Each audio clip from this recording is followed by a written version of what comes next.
এক যুগের বেশি হয়ে গেছে আমি আমার বাবাকে চোখের দেখাটাও দেখতে পারিনি। তখন আমার বয়স ছিল মাত্র 3।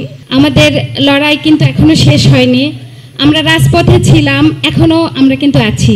এখনো কিন্তু ষড়যন্ত্র থেমে নেই। আপনারা জানেন ষড়যন্ত্র চলছে এবং সুতরাং যুদ্ধ কিন্তু থামে নাই। আমাদেরকে এখনো সজাগ থাকতে হবে।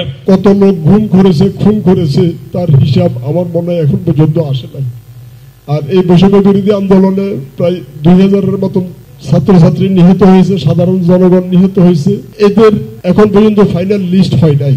2024-এর জুলাই অগাস্টে যারা আমাদের জন্য এই দেশটাকে নতুন ভাবে আমরা যে বাঁচার স্বপ্ন দেখতেছি এবং আমরা এখানে দাঁড়াইতে পারছি, আজকে আমরা ঘরে ঘুমাইতে পারতেছি, তাদের আত্মার বিধি আত্মার মাগফিরাত কামনা করছি।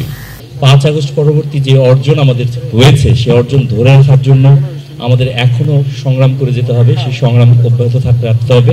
পয়লা বৈশাখে যাতে আমরা একটা নির্বাচিত সরকারের মাধ্যমে ক্ষমতা হস্তান্তর হয় সেই প্রক্রিয়া যাতে যেতে পারি, সেই প্রচেষ্টা আমাদের সবার রাখতে হবে এবং আমাদেরকে সেই প্রচেষ্টা চালিয়ে যেতে হবে। গোটা বাংলাদেশের মানুষ মিলে আবার একটি গণতান্ত্রিক সরকার প্রতিষ্ঠিত করবার জন্য আমাদের যে পথ চলা, সবকিছুর পেছনে আমাদের একটা উদ্দেশ্য, সেটি হচ্ছে মানবিক বাংলাদেশ গড়ে তোলা।